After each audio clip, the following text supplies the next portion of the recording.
हिंदी की कक्षा में आज हम कक्षा 9 सीबीएसई बोर्ड में चलने वाली हिंदी आ पाठ्यक्रम के अंतर्गत व्याकरण में समास का अध्ययन करने जा रहे हैं। छात्रों, इससे पहले मैंने 2 वीडियो बनाया है, यानी वीडियो क्लास, जिसमें शब्द निर्माण की प्रक्रिया के बारे में बताया गया और बताया गया कि शब्द 3 तरीके से बनते हैं, यानी उनकी रचना होती है। पहला है उपसर्ग, दूसरा है प्रत्यय और तीसरा है समास। तो हमने उपसर्ग के बारे में पढ़ा, फिर उसके बाद प्रत्यय के बारे में पढ़ा और आज हम समास के बारे में पढ़ने जा रहे हैं। तो छात्रों, आज हम समास के भेदों के बारे में भी पढ़ेंगे और उनकी परिभाषा को समझेंगे और समास के समस्त पदों का विग्रह करना भी जानेंगे। तो छात्रों, आइए पढ़ते हैं समास।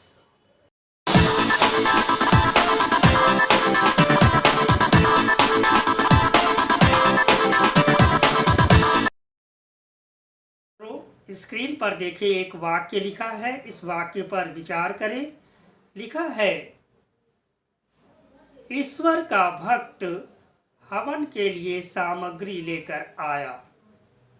छात्रों, अब इस वाक्य को हम इस तरह से लिख सकते हैं, ईश्वर भक्त हवन सामग्री लेकर आया। तो छात्रों, इसमें देखा, इस वाक्य में कुछ संक्षिप्त हो गया वाक्य।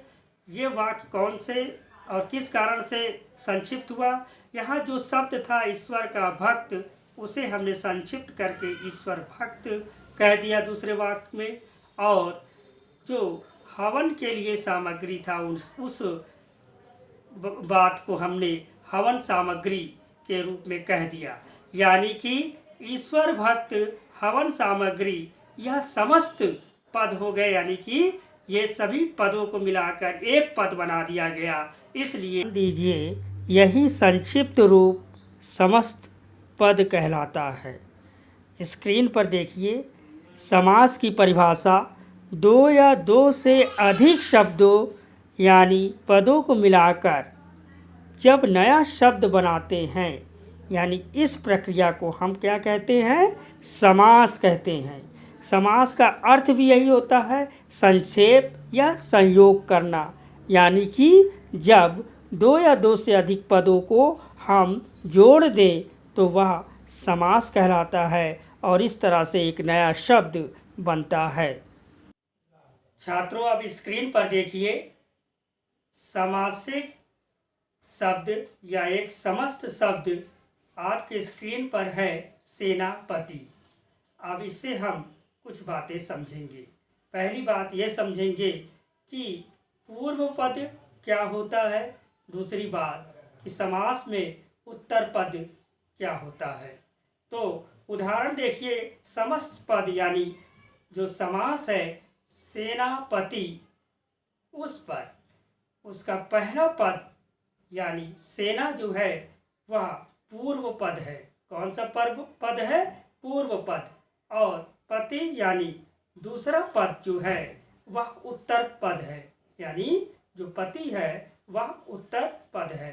तो इस तरह से समास में 2 पद होते हैं। इसी तरीके से राजा का पुत्र को अगर हम समास के द्वारा कहें या समस्त पद में इसको बदल दें तो कहेंगे राजपुत्र, और राजपुत्र में पूर्व पद कौन सा होगा? पूर्व पद यानी पूर्व माने पहला पद कौन सा होगा? हाँ, राज। और दूसरा पद कौन सा होगा? यानी कि उत्तर पद कौन सा होगा? हाँ, पुत्र। तो इस तरह से आप यह बात समझ चुके होंगे। स्क्रीन पर पूर्व पद और उत्तर पद के डेफिनेशन को ध्यान से देखिए।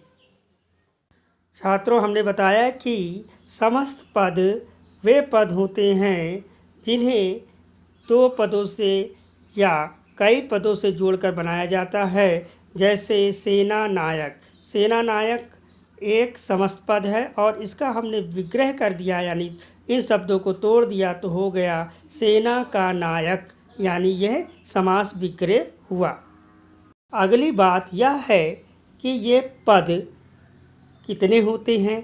तो आपने पढ़ा कि 2 पद होते हैं। समस्त पद में कितने पद होते हैं? 2 पद। पहला पूर्व पद और दूसरा पद जो होता है वह उत्तर पद कहलाता है। स्क्रीन पर आप ध्यान से इसकी परिभाषा देखिए। पूर्व पद यानी समस्त पद का पहला शब्द पूर्व पद कहलाता है। जैसे सेना नायक में सेना पूर्व पद है, इसलिए यह पूर्व पद कहलाएगा। छात्रों, स्क्रीन पर देखिए उत्तर पद की परिभाषा। समस्त पद का दूसरा शब्द उत्तर पद कहलाता है। जैसे सेना नायक, तो सेना नायक में दूसरा शब्द क्या है? नायक। तो ये नायक क्या हुआ? उत्तर पद हुआ। अब इन पदों के सहारे हम समास के भेदों के बारे में जानेंगे और उसको समझ पाएंगे। छात्रों, अब हम समास के भेद यानी उसके प्रकार के बारे में पढ़ेंगे। यानी समास को कितने भागों में बांटा गया है। तो मुख्यतः समास को 6 भाग में हम बांट सकते हैं। तो यहाँ पे 6 समासों का जिक्र मैं आगे करूँगा। सबसे पहले ये समझ लीजिए कि इन समासों को हम समस्त पद यानी जो अभी हमने पिछले पढ़ा है उसमें समस्त पद का जिक्र किया, जिसमें समस्त पद के अंतर्गत मैंने समझाया कि सेनापति में सेना जो है पूर्व पद है और पति जो है उत्तर पद है। इन्हीं पदों के आधार पर इन 6 समासों के विशेषताओं को बताया जाएगा और इन्हीं के आधार पर इनकी परिभाषा बनती है और इन्हें पहचाना जा सकता है कि कौन सा ये समास है। छात्रों, तो इन 6 समासों की सूची स्क्रीन पर देखिए। पहला समास है अव्ययीभाव समास। ब्रैकेट में देखिए लिखा है पूर्व पद प्रधान, यानी इसमें पहला पद जो होता है वह प्रधान होता है, यानी वही मुख्य होता है। दूसरा देखिए तत्पुरुष समास। दूसरा क्या है? तत्पुरुष समास स्क्रीन पर। और इसको देखिए ब्रैकेट में लिखा है उत्तर पद प्रधान, यानी कि इसका दूसरा पद जो है प्रधान होता है। उत्तर पद कौन सा होता है? दूसरा पद। फिर देखिए स्क्रीन पर आ रहा है तीसरा समास कर्मधारय समास। तो छात्रों देखिए इस कर्मधारय समास में कौन सा पद प्रधान होता है? ब्रैकेट में लिखा है उत्तर पद, यानी कि दूसरा पद प्रधान होता है। तो चौथा आ रहा आपके सामने द्विगु समास। द्विगु समास में कौन सा पद प्रधान होता है? इसमें भी उत्तर पद प्रधान होता है। और फिर आपके स्क्रीन पर आ रहा है 5वां समास द्वंद्व समास। द्वंद्व समास में छात्रों ब्रैकेट में देखिए लिखा है दोनों पद प्रधान होते हैं, यानी पहला शब्द और दूसरा शब्द, यानी दोनों पद प्रधान होते हैं। और फिर आपके स्क्रीन पर आ रहा है 6ठा समास बहुव्रीहि समास। कौन सा समास? बहुव्रीहि समास। और इसमें पहला न दूसरा अन्य पद प्रधान होता है। तो छात्रों इस तरह से एक एक करके हर समास के डेफिनेशन यानी परिभाषा के साथ उनके उदाहरणों के साथ आगे हम समझेंगे। आप जो है ध्यान से वीडियो को देखते रहिए और अच्छा लगे तो लाइक जरूर कीजिए, शेयर जरूर कीजिए और कमेंट करके हमें बताइए जरूर। छात्रों, अब समास के भेद के अंतर्गत हम पहला समास, उसके उदाहरण और परिभाषा दोनों को समझेंगे। अव्ययीभाव समास में पूर्व पद प्रधान होता है, यानी पहला पद प्रधान होता है। स्क्रीन पर देखिए लिखा हुआ है समास में पहला पद यानी पूर्व पद प्रधान हो और अव्यय हो जाए उसे अव्ययीभाव समास कहते हैं। छात्रों, अव्ययीभाव समास में जो अव्यय है यानी पहला पद अव्यय होता है और इस कारण से पूरा पद जो है यानी समस्त पद जो है अव्यय बन जाता है। जैसे देखिए आमरण। आमरण में पहला शब्द है आ और दूसरा क्या है? मरण। तो आ पूर्व पद है और ये अव्यय है आप जानते हैं अव्यय वे होते हैं जिन पर लिंग, वचन और कारक का कोई प्रभाव नहीं पड़ता है, इसलिए इसका विग्रह करें यानी कि इन शब्दों को अगर अलग करें तो हो जाएगा मरण तक। तो इस तरह से कुछ और उदाहरण यहाँ पर दिए हुए हैं, ध्यान से देखिए। जैसे समस्त पद है यथाशक्ति, तो यथाशक्ति में पहला पद यथा जो है वह अव्यय है, तो इसलिए दोनों पद क्या हो गए, अव्यय हो गए, यानी शक्ति के अनुसार। छात्रों दूसरा उदाहरण देखिए, स्क्रीन पर लिखा है समस्त पद के नीचे प्रत्येक। प्रत्येक शब्द जो है दो पदों से मिलकर बना हुआ समस्त पद है। इसमें दो शब्द कौन से हैं, प्रति और एक। यहाँ प्रति शब्द जो है अव्यय है। प्रति शब्द अव्यय इसलिए है क्योंकि लिंग, वचन और कारक से इस पर कोई प्रभाव नहीं पड़ता है, और यह प्रति शब्द जो है वह एक तरह से विशेष हो जा रहा है और समस्त पद को भी अव्यय भाव में बदल दे रहा है, यानी अव्ययी भाव बना दे रहा है। इसलिए प्रत्येक का समास विग्रह होगा एक एक। छात्रों इसी तरह घड़ी घड़ी यानी प्रत्येक घड़ी अव्ययी भाव समास है। भरपेट, भरपेट में भी अव्ययी भाव समास है क्योंकि भर शब्द अव्यय हो जा रहा है और इसका समास विग्रह होगा पेट भर।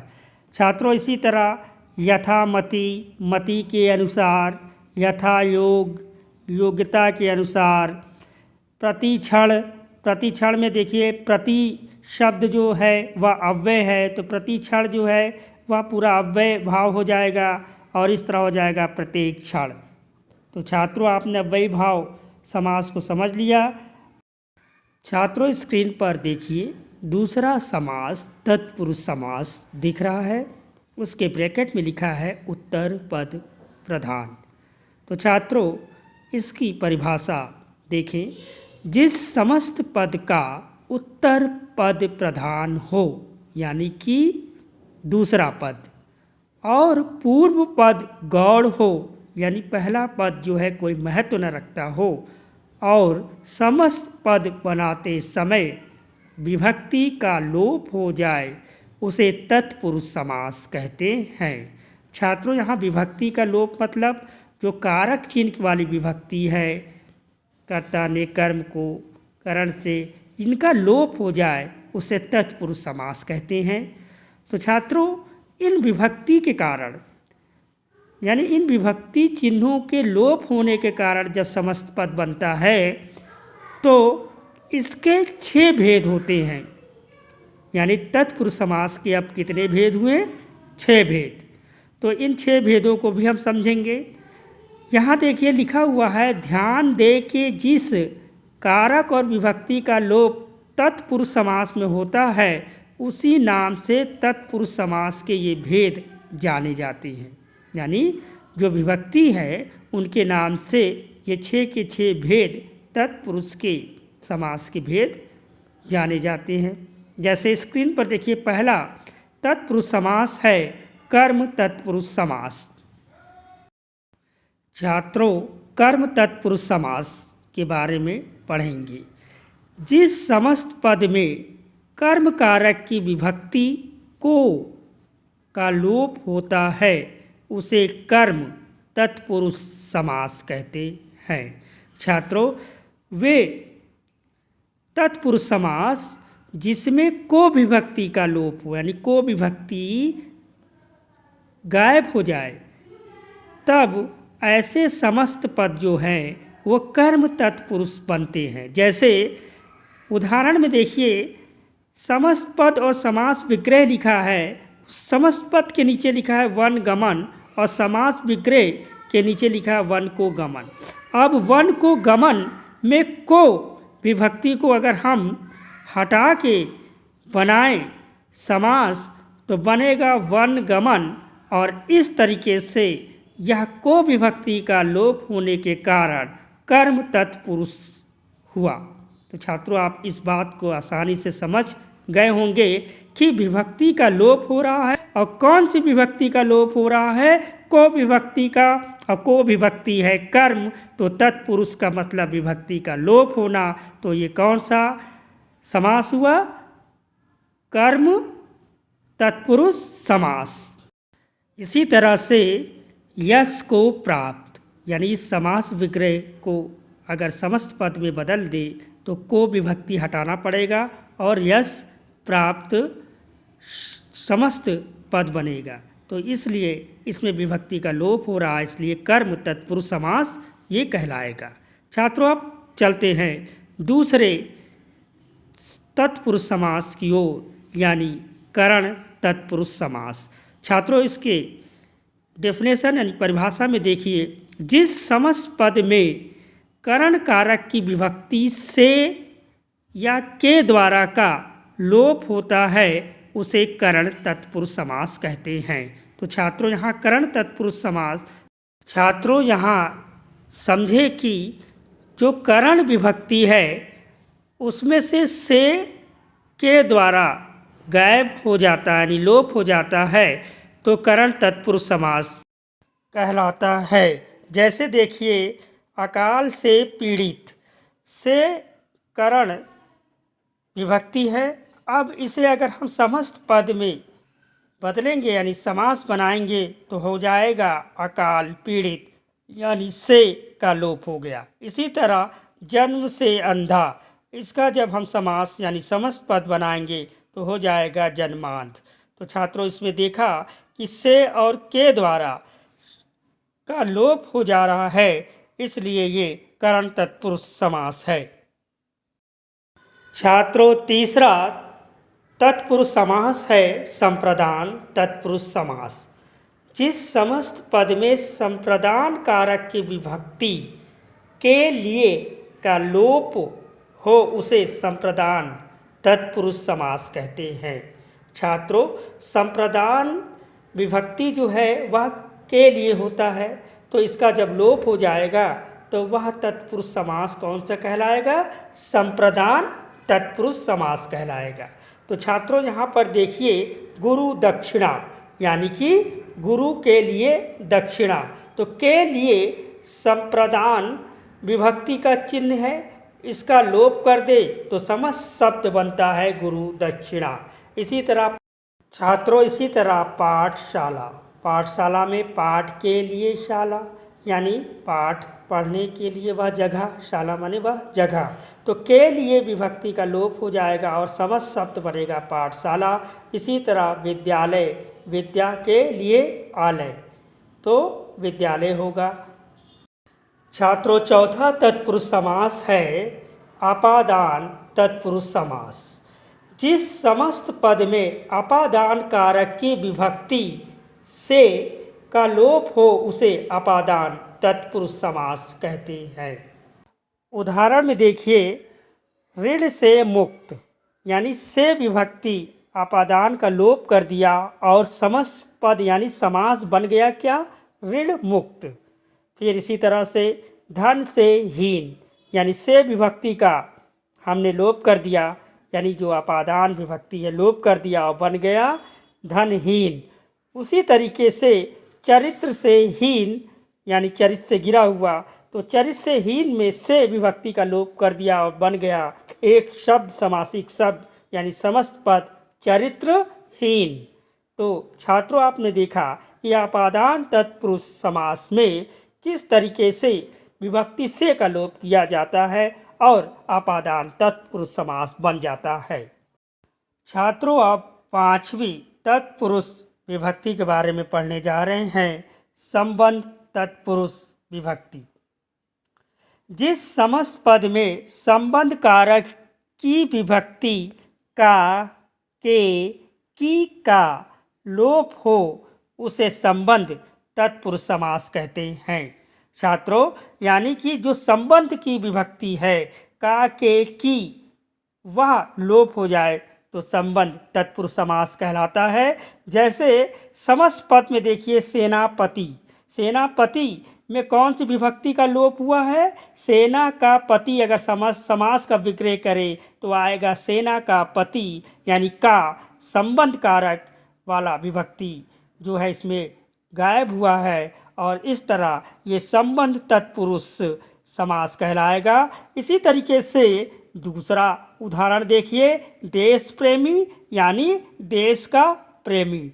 इसी तरीके से तीसरा उदाहरण है गृह स्वामी, और इसका समास विग्रह होगा गृह का स्वामी, यानी का विभक्ति जो है वह संबंध विभक्ति है, इसलिए ये तत्पुरुष समास जो होगा वह संबंध तत्पुरुष समास होगा। छात्रों, तत्पुरुष समास का छठवां भेद अधिकरण तत्पुरुष है। इसका डेफिनेशन देखिए, यानी परिभाषा देखिए, जिस समस्त पद में अधिकरण कारक की विभक्ति में पर का लोप हो उसे अधिकरण तत्पुरुष समास कहते हैं। छात्रों, अधिकरण कारक जो है उसकी जो विभक्ति है, यानी जो चिन्ह है में और पर, उसको गायब कर दे तो समस्त पद जो बनता है वो अधिकरण तत्पुरुष समास कहलाता है। जैसे देखिए उदाहरण में लोकप्रिय, लोकप्रिय में गायब क्या हुआ है? में, यानी लोक में प्रिय, यानी इस जगत में जो बहुत प्रिय है। तो यहाँ में जो विभक्ति है उसको हटा दिया गया, अधिकरण विभक्ति, और समस्त पद बना लोकप्रिय, तो इसलिए ये हो गया अधिकरण तत्पुरुष समास। इसी तरीके से दूसरा उदाहरण है वनवास।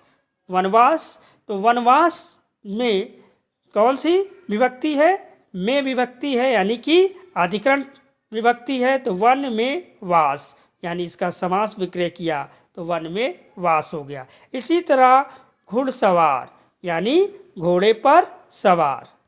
छात्रों, ये वीडियो क्लास काफ़ी लंबी हो गई है। अब हम बचे हुए 4 समासों के बारे में अगली वीडियो क्लास में पढ़ेंगे।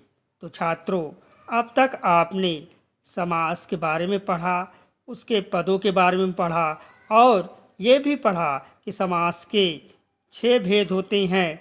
उनमें से आपने 2 भेद पढ़े, पहला अव्ययीभाव समास और दूसरा तत्पुरुष समास। छात्रों, तत्पुरुष समास के 6 भेद भी आपने पढ़ा, जिसमें आपने कर्म तत्पुरुष समास, करण तत्पुरुष समास, संप्रदान तत्पुरुष समास, अपादान तत्पुरुष समास, संबंध तत्पुरुष समास और अधिकरण तत्पुरुष समास पढ़ा। इसके बाद अगली वीडियो में 4 बचे हुए समास, कर्मधारय समास, द्विगु समास, द्वंद्व समास और बहुव्रीहि समास के बारे में पढ़ेंगे और उनके उदाहरणों को भली भांति जानेंगे। तो छात्रों, यहाँ कुछ प्रश्न दिए हुए हैं, उसका हल आप ज़रूर कीजिएगा, जो अव्ययीभाव समास और तत्पुरुष समास से संबंधित है।